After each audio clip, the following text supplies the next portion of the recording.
Bienvenidos a ONG El Podcast, un espacio de diálogo de la Fundación Ángel Ramos que busca dar a conocer, profundizar y acompañar las historias y la sabiduría que generan las organizaciones sin fines de lucro en Puerto Rico, el tercer sector, la red de solidaridad que sostiene a nuestra isla.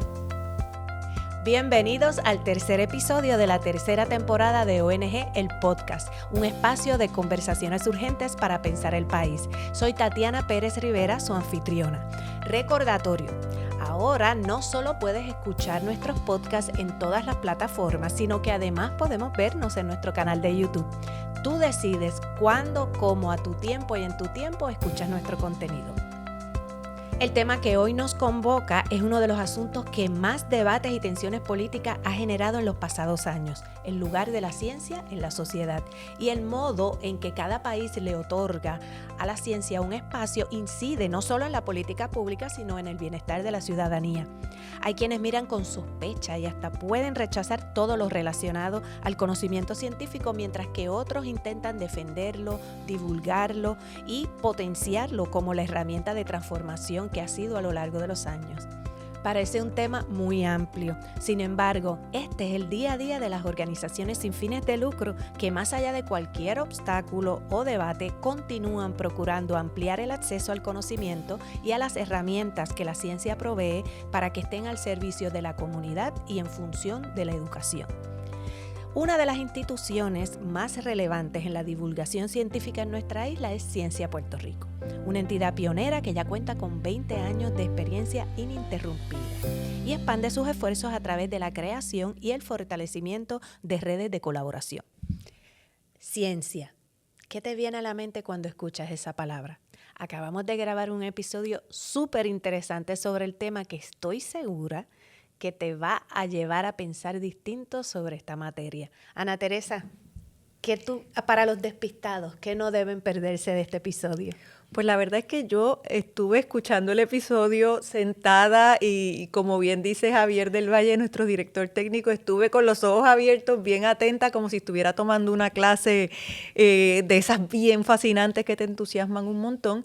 Porque creo que lo primero que van a encontrar en el episodio es una voz hablando de la ciencia de una forma cercana y en clave puertorriqueña. Y creo que eso tiene muchísimo valor. Y una cosa que me gustó y me llamó mucho la atención de la conversación de ustedes y que quiero que la gente le preste particular atención es cómo empieza la conversación, porque ustedes empiezan hurgando un poco respecto a los mitos del tercer sector o qué piensa la gente erróneamente sobre lo que es una organización sin fines de lucro y cómo una organización de ciencia indaga en sí misma, hace un experimento, utiliza el método científico para pensar en el sector a gran escala. Y creo que eso permite que entren al tema de una forma más directa, más dinámica. La verdad, es un episodio que tengo muchas ganas de sentarme a escuchar otra vez. Yo creo que a mí lo más que me llamó la atención es dos cosas. Comprender que la ciencia es algo vivo y que está generando conocimiento nuevo, continuo, que probablemente lo que creíamos de un planeta pues ya no es hoy porque hay otras herramientas. Tener esa noción de que no es algo que está escrito en piedra y cómo eso afecta a nuestras definiciones y nuestros quehaceres sobre los dilemas que enfrentamos en la comunidad, eso me gustó mucho. Y atención también sobre todas las alianzas y cómo armonizan Ciencia Puerto Rico, todos los roles distintos que pueden entrelazarse para resolver un problema en la comunidad utilizando la ciencia como guía. Yo creo que hay que escucharlo. Yo me entretuve un montón, aprendí un montón y creo que como comunicadoras que ambas somos, sentir esa cercanía con el conocimiento científico y ver que tenemos un rol también en la integración con esa comunidad y en la difusión de estos saberes, pues me entusiasmó mucho y estoy loca por seguir esto conociendo de esta iniciativa. Creo que me gusta la ciencia ahora. Vamos a ver ustedes. Para aprender acerca de este tema y conocer más a fondo su labor, hoy contamos con la presencia de Gretchen Díaz Muñoz, directora ejecutiva de Ciencia Puerto Rico y una voz muy querida y respetada en el sector. Bienvenida, Gretchen.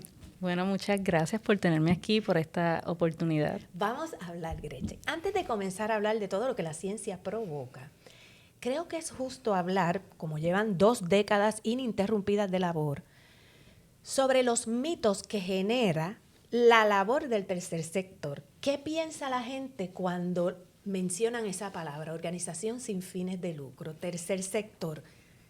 ¿Qué ese imaginario hacia dónde se va?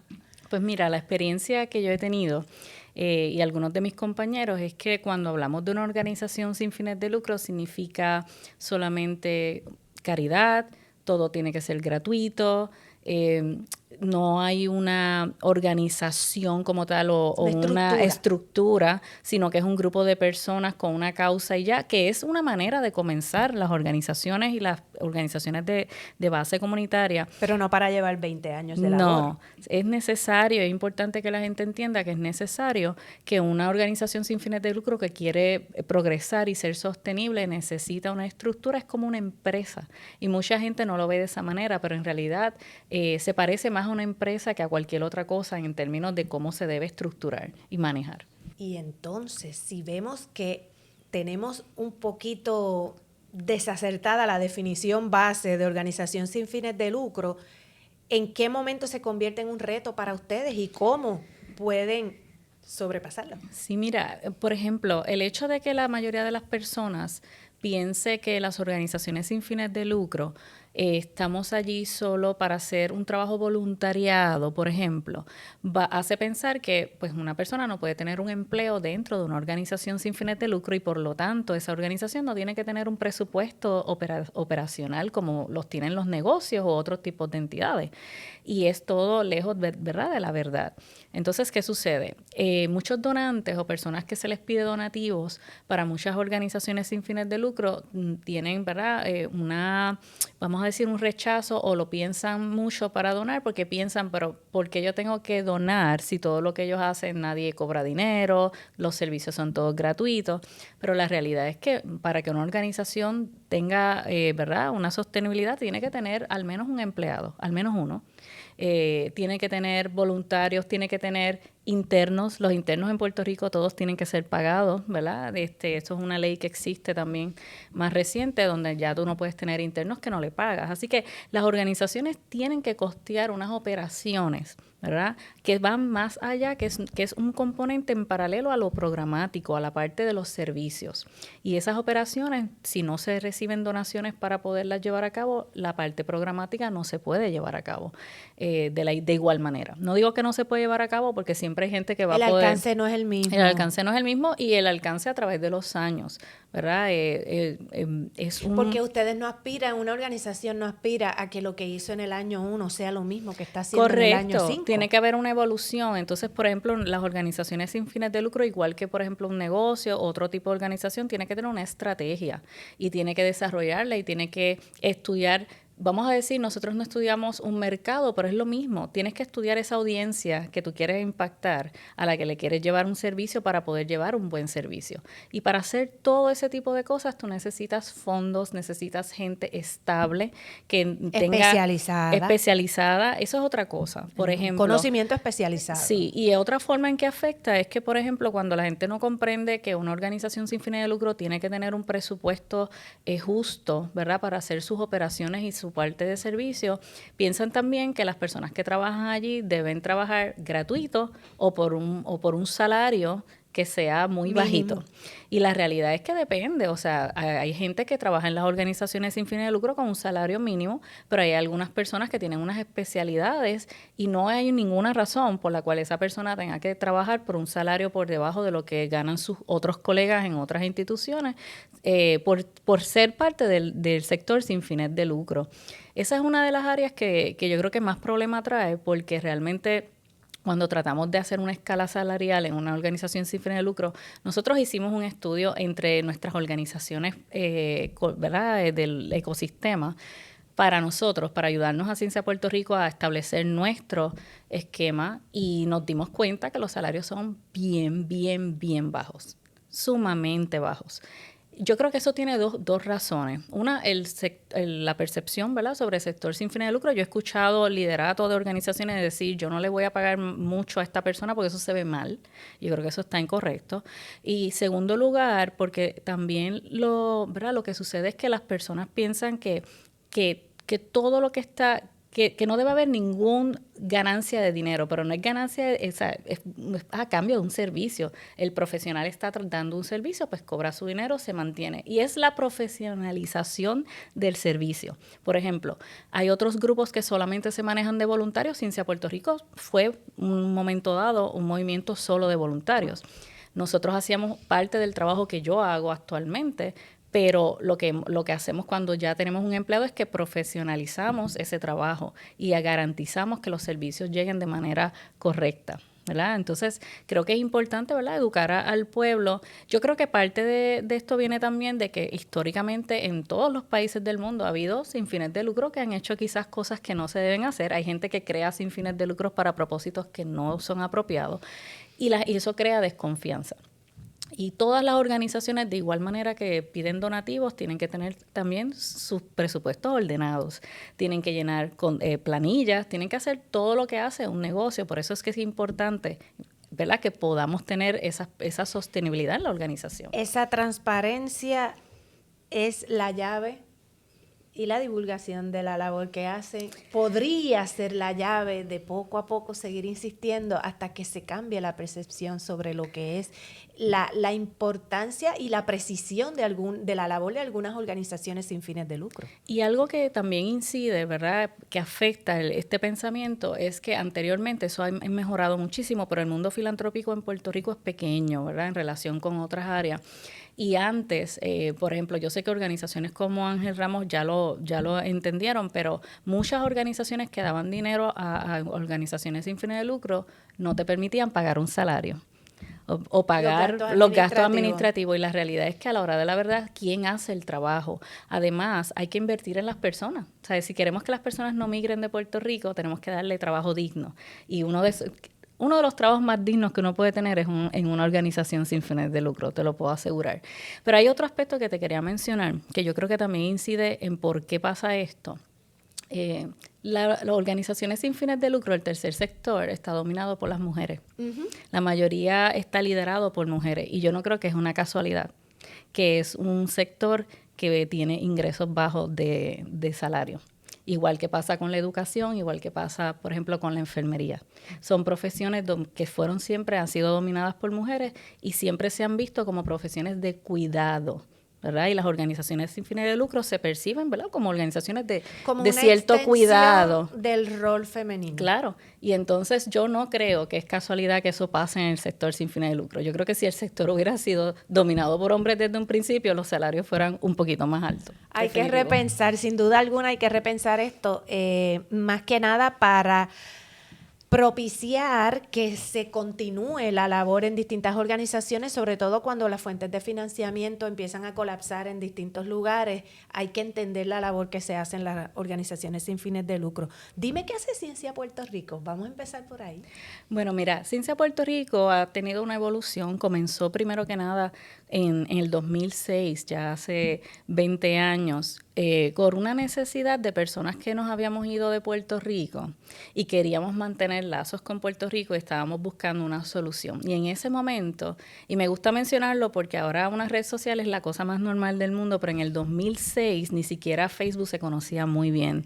Y Ciencia Puerto Rico fue esa primera red social de personas interesadas en las ciencias y Puerto Rico que se fundó desde la diáspora. O sea, que me estás hablando de personas que estudiaron ciencia, trabajaban en ciencia o eran apasionados de la ciencia, que ese era el hilo conductor entre todos y ustedes se unían. Claro. Por la vía virtual había en ese momento. Creamos una plataforma que entonces te permitía crear unos perfiles y tú podías conectar un perfil con otro y saber, por ejemplo, mira, hay otras personas de Puerto Rico, no necesariamente puertorriqueños, personas conectadas, otros latinos, que están en el estado de Nueva York, en el estado de Connecticut, que están en Texas, que están en Puerto Rico. O también como, ¿quién está estudiando el coquí? También. Ah, mira, fulano de tal que está en Wisconsin o está en Venezuela. Correcto, pues entonces tú podías hacer tu perfil, indicar cuáles eran las las disciplinas en las que estabas trabajando o interesado o interesada, y entonces tu ubicación.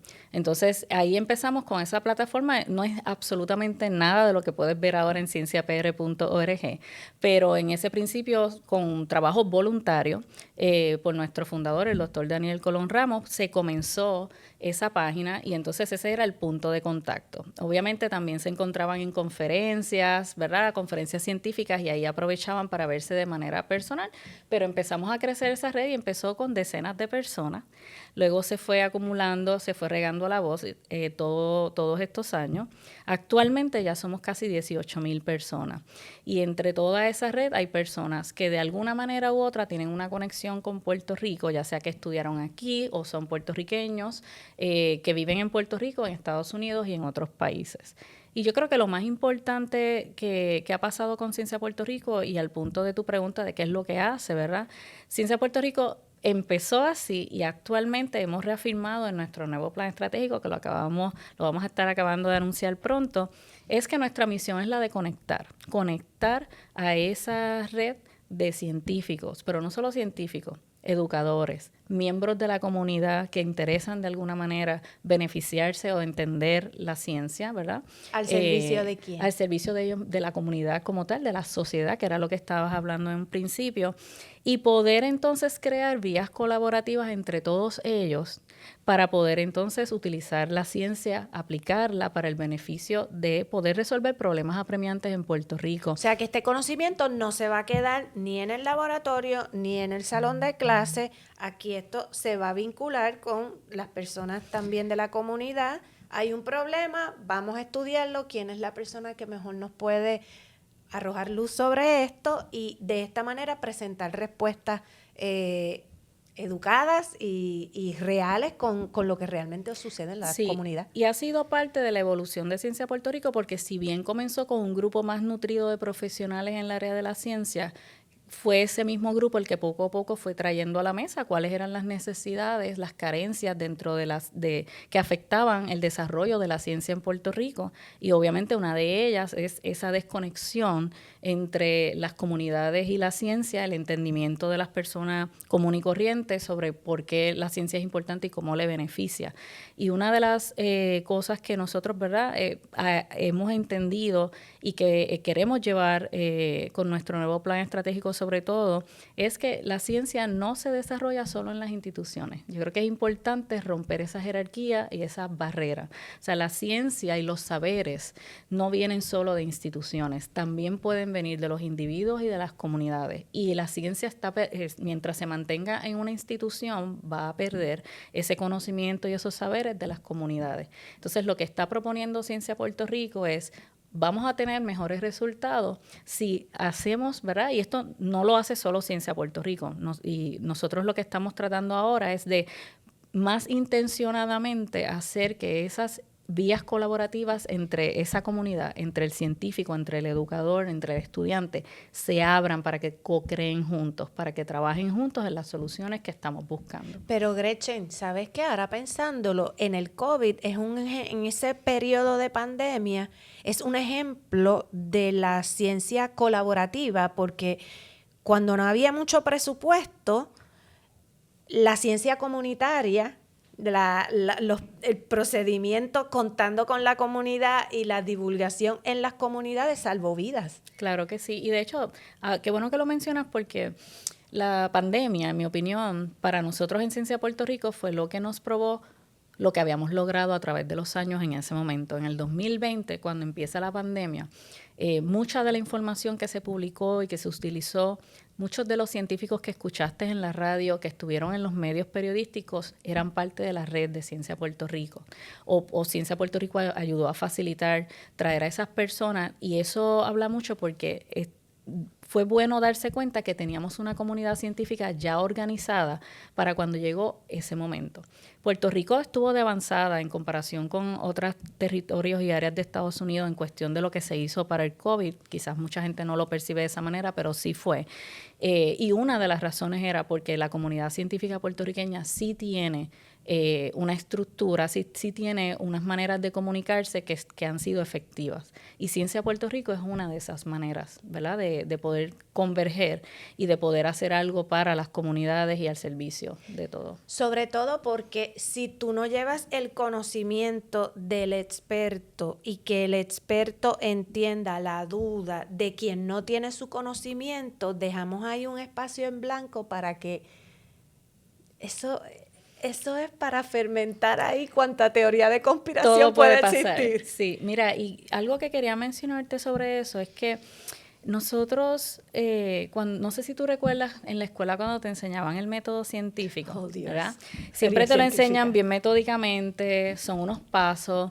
La realidad es que sí, o sea, el método científico tiene como unos pasos que a veces no ocurren necesariamente en el orden en que nos los enseñan, pero siempre nos han enseñado que finalizamos con una conclusión, o sea, hacemos nuestras observaciones, hipótesis, experimentamos y concluimos.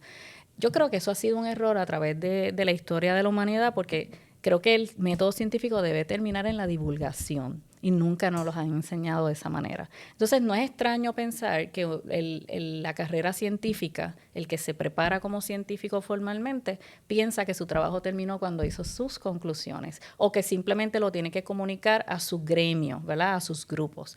Esa idea vino mucho después de que era necesario de que las personas entendieran y que esa información no se quedara en una élite. O sea, la ciencia, y verdad, yo lo digo porque es una realidad que hay que hablarla, la ciencia es exclusiva todavía, o sea, la ciencia excluye, es solamente una porción de la población humana tiene acceso a la información científica.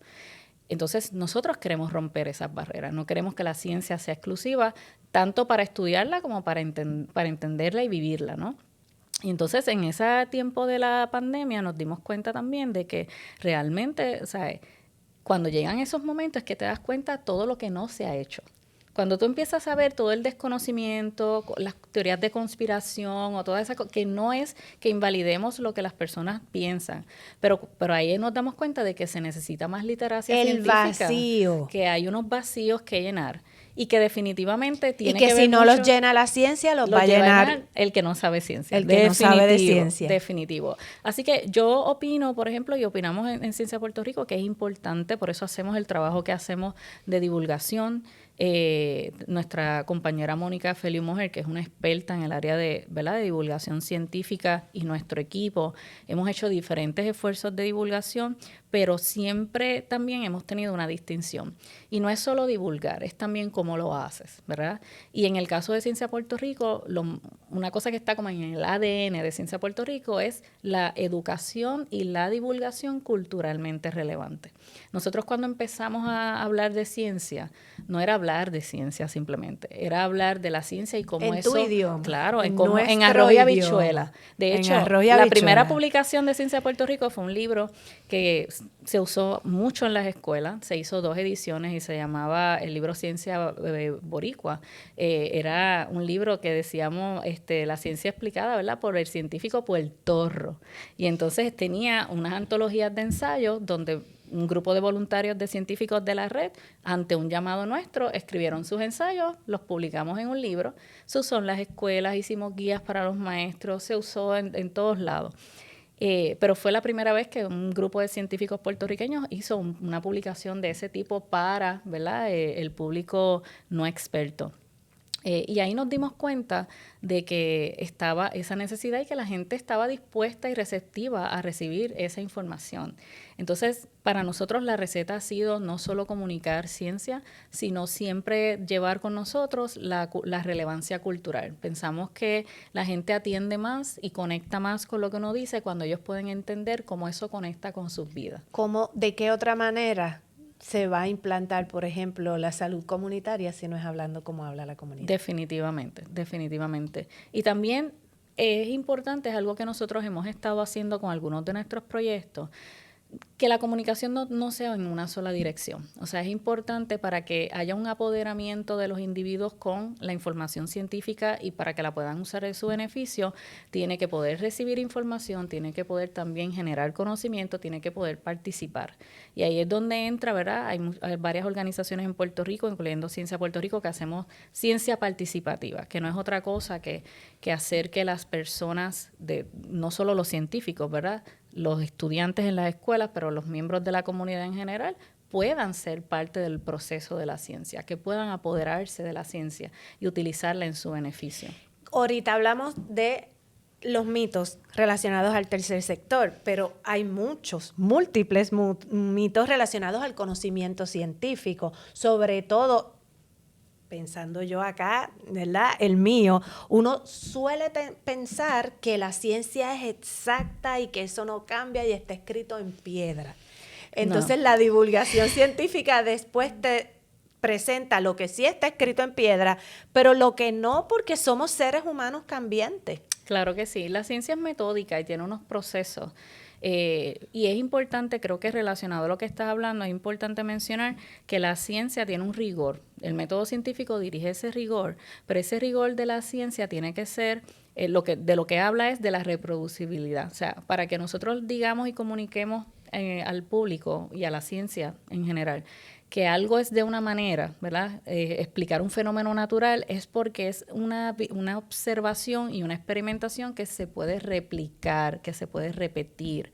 Si eso no ocurre, no cumple con lo que nosotros podemos hacer. Hay muchos casos que te pudiera contar de cosas que de momento parecen científicas y son pseudocientíficas porque realmente no tienen una manera de probarse metódicamente y no se reproducen. Dame un ejemplo. Bueno, la astrología, por ejemplo, es un ejemplo, ¿verdad? Es una pseudociencia.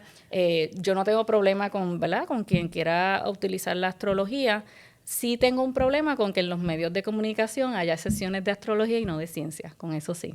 Porque entonces estamos teniendo, ¿verdad? Estamos desinformando de una manera al público o no dándole la oportunidad de poder discernir, ¿verdad? Esas cosas. Y, por ejemplo, ha habido otras cosas, ha habido anuncios en la televisión de cosas magnéticas, de cosas que supuestamente curan, pero realmente ¿qué estudios ha habido para poder probar eso? Si no los ha habido, es pura especulación, es pura observación. Que pudiera ser cierto, sí, pero tienes que probarlo. Y ese es el punto, ¿no?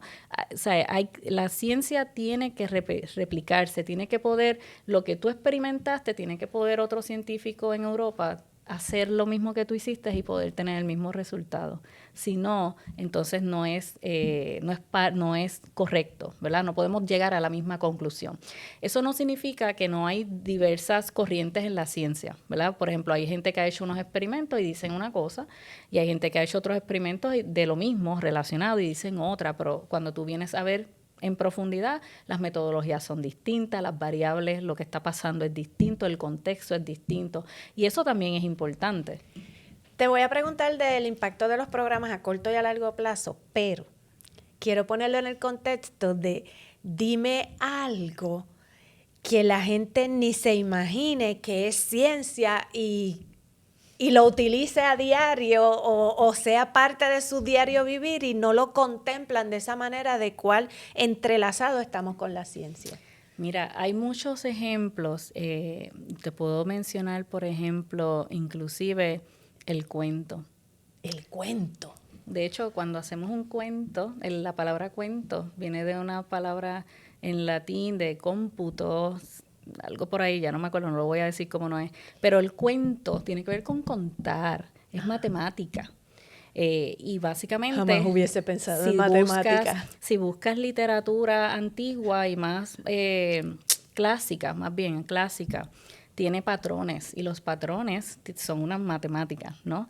Y la gente no se da cuenta, en la música tiene mucha matemática, la décima es pura matemática. El poema es matemático. Entonces ahí ves una manera, ¿verdad?, de ver cómo algo científico y que es numérico tiene que ver mucho con lo que nosotros hacemos. Pero, por ejemplo, en todos lados, o sea, yo he tenido oportunidad, yo tuve una vez una entrevista de hecho, con Pedro Adorno, que fue recipiente, ¿verdad?, de su organización del Premio Tina Gil. Agua, Sol y Sereno, sí. El actual Yo he tenido unas conversaciones... ganador del Premio Tina Gil. Claro, he tenido unas conversaciones excelentes con él porque él como artista me habla de la libreta que tienen los artistas para poder hacer sus diseños, sus preparaciones, y es bien parecido a lo que hace un científico. Los artistas y los científicos se parecen muchísimo. Ellos no lo saben, pero se parecen muchísimo. Se parecen muchísimo. Y muchas cosas que nosotros... Lo que pasa es que en el arte tú puedes imaginar ciertas cosas que no has probado, y está bien.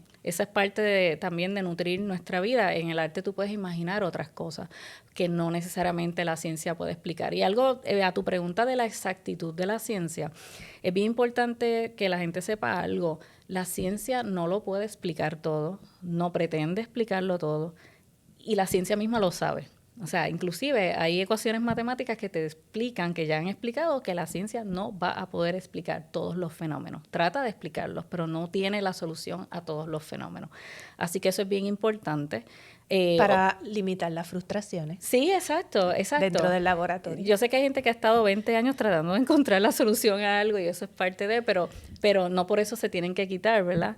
Pero para el público en general, saber que la ciencia no pretende explicarlo todo, no puede hacerlo, no tiene ese poder de explicarlo todo. Siempre va a haber, cuando uno contesta una pregunta en la ciencia, siempre hay otra que surge. Eso no falla. Eso es bien normal en la ciencia. Y algo también que... O sea, que es exactamente igual que como nuestra humanidad rige nuestro comportamiento y nuestro día a día. Claro que sí. Y es bien importante que la gente sepa también que la ciencia sí cambia. Sí, lo que pensábamos hace 50 años no necesariamente es lo mismo que se está diciendo ahora porque no había las tecnologías, teníamos unos límites. Siempre la ciencia tiene unos límites de estudio, ¿no? Y si no tenemos las herramientas para entenderlo, un ejemplo de eso que la gente quizás se pueda ver mucho es el universo, ¿no? O sea, hace muchos años atrás, cosas que nosotros pensábamos que eran estrellas, resulta que eran planetas, y no podíamos saber esa diferencia hasta que tenemos la herramienta correcta para poderlo saber. No sabíamos cuán infinito, ¿verdad? Que el universo sigue creciendo y creciendo.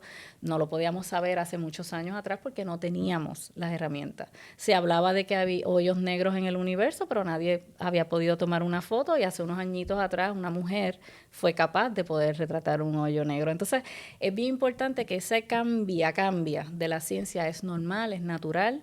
Lo importante es que la ciencia se haga con rigor. Lo importante, y otra cosa bien importante, en la ciencia, cuando uno publica en artículos científicos, no de periódicos, sino artículos para técnicos, están revisados por tus pares, y eso es algo bien importante en la ciencia, ¿verdad? No, sin minimizar, por ejemplo, un artículo periodístico, pero el artículo periodístico tú lo escribes y lo escribes tú y lo envías. Pero en el caso de los científicos, nosotros estamos acostumbrados a producir un escrito y que otro lo tiene que revisar. Yo no lo puedo publicar hasta que otra persona que tiene los mismos conocimientos o conocimientos relacionados a los míos los vea y me dé su opinión y me la critique y me diga, ¿sabes qué? Y pasa mucho, pasa todo el tiempo. Hay gente que te dice, tú estás mal. Esto que tú estás concluyendo, tú no tienes las herramientas para decir que eso es cierto y te lo rechazan. Y ha habido muchísimos artículos científicos que han sido rechazados, pero yo creo que eso es parte de la belleza de la ciencia, que al tener esa revisión por pares, no es que va a salir algo perfecto, pero ha pasado por múltiples procesos para ser validado. Estoy encontrando una belleza distinta en la ciencia que nunca había. Tengo que reconocerlo. Partiendo de todo esto, los programas de ustedes a corto y a largo plazo, ¿cómo les ha ido? ¿Qué es lo más significativo para ir redondeando esta conversación? Cuéntame. Pues mira, te hablaba de que misión general, ¿verdad? Es esta cuestión de poder conectar a todas estas audiencias para que puedan co-crear, puedan buscar soluciones juntos. ¿Y cómo logramos eso? Pues primero que nada, nosotros tenemos 3 áreas principales de trabajo.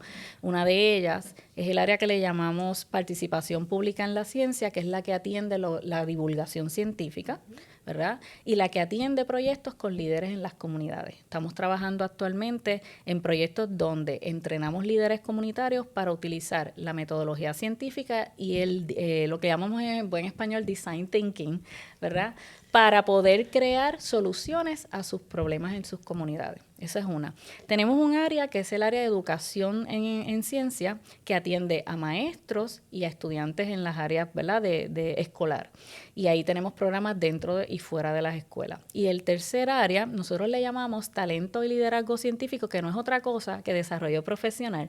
Pero ¿por qué le llamamos talento y liderazgo científico? Porque esa parte de programática atiende a universitarios y profesionales en las áreas de ciencia, pero queremos que ellos no se desarrollen o no queremos desarrollar científicos técnicos nada más. Queremos científicos que sean también cívicos, que también puedan tener una conciencia de cómo su trabajo afecta a la sociedad y también tener una conciencia de cómo ellos pueden colaborar mejor con la sociedad. Y yo creo que es importante, ¿verdad? Y como te lo dije al principio, no nos enseñaron cuando hicimos nuestros doctorados a hacer eso. Nosotros en Ciencia de Puerto Rico estamos tratando de enseñarle a los científicos a tener humildad, ¿verdad? De que tengo estos conocimientos, pero eso no significa que los conocimientos del miembro de la comunidad son menos que los míos, ¿verdad? Simplemente son distintos y que se pueden unir y que la ciencia puede ganar muchísimo de los saberes y los conocimientos de personas que no estudiaron ciencia y pueden tener un mejor resultado. ¿Dónde quienes nos están escuchando pueden ver los resultados de todo este conocimiento vivo que van generando los programas y los proyectos de ustedes? ¿Cómo pueden contactarlos? Claro, mira, nosotros tenemos un website que se llama cienciapr.org, pero cienciapr.org es más que un website, porque no es un landing page donde tú vas y ves la misión de Ciencia Puerto Rico. Esa es la casa virtual de la ciencia boricua y de todas las personas que les interesa la ciencia y Puerto Rico. Nosotros tenemos una membresía que es gratuita y si a ti te interesa, yo estoy segura que tú te puedes hacer miembro, a ti te interesa. A partir de hoy, tú abres un perfil gratuito en Ciencia Puerto Rico y puedes empezar a conectar con otra gente, encontrar a otras personas en las áreas que tú quieras, ¿verdad?, relacionadas a ciencia y ser visible también. Estamos enseñando las caras de la ciencia boricua y tiene perfiles, tiene más de 10,000 recursos educativos bilingües, tiene un catálogo educativo hecho para maestros, tiene tantos y tantos recursos, tiene ahora una red de museos y centros de ciencia, o sea, tiene tantos y tantos recursos que no es simplemente un lugar para ir a ver la misión de Ciencia de Puerto Rico, sino es un lugar para ir a hacer comunidad, ¿verdad?, con la ciencia en común. O sea, que puede ser aprovechado lo mismo por una maestra de escuela superior, intermedia, elemental, por un estudiante universitario, por un profesor, un experto o el jubilado que está en su casa y quiere saber por qué las hojas cambiaron de color en esta área de mi patio. Claro que sí, y no creas, no fue fácil diseñar este último website que lanzamos en el mes de marzo, precisamente por eso, porque no es sencillo diseñar un lugar donde puedan converger audiencias tan distintas. Sin embargo, creo que pudimos hacer un buen trabajo precisamente poniendo en práctica, ¿verdad?, la divulgación científica, nuestra experiencia en comunicación, de poder hacer un portal donde más de una persona se pueda sentir cómodo, pueda encontrar el contenido, pueda participar, pueda saber cómo puede unirse, ¿verdad?, y aprender. Así que creo que hemos hecho un buen trabajo con esa parte. La invitación está hecha para asomarse ahí y verlo. Otra cosa, no solo hay algo nuevo en el website, y es que ahora no solo son individuos los que hacen membresías, sino que las organizaciones pueden hacer membresías. Entonces vamos a estar creando... O sea, que si hay un club en una escuela de ciencia especializada... Capítulos estudiantiles, fundaciones, otras organizaciones sin fin de lucro, porque queremos que la gente pueda entrar a Ciencia Puerto Rico y a través de nuestro portal enterarse de todo lo que está pasando en el ecosistema que puede nutrir, ¿verdad?, programas, todas esas cosas, y eso lo estamos empezando a construir ahora. Ay, Gretchen, gracias por estar aquí y gracias por dejarnos saber que la ciencia es viva, tenemos acceso a ella y podemos aprovechar el conocimiento para mejorar nuestro país, a fin de cuentas, que es una de las respuestas que también la ciencia persigue. Sí, y es importante saber, ¿verdad? Nosotros promovemos mucho, la ciencia es parte de nuestra cultura. La ciencia no está alejada de nuestra cultura, no tiene por qué estarlo.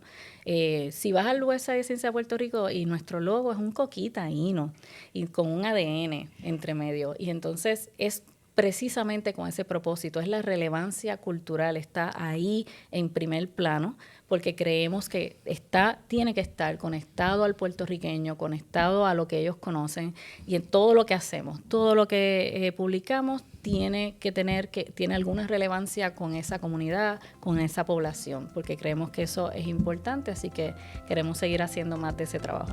Gracias, Gretchen, gracias por estar aquí con nosotros, gracias a nuestra invitada por su voz experta, a ti por acompañarnos en esta conversación. Déjanos saber a través de nuestras redes sociales qué te parece, qué curiosidades te despierta este episodio. Comparte el episodio con tu comunidad, porque no sabemos cómo llegar a esta persona que necesita o tiene este interés por la ciencia. Agradecemos la dirección técnica de Javier del Valle y te esperamos en la próxima.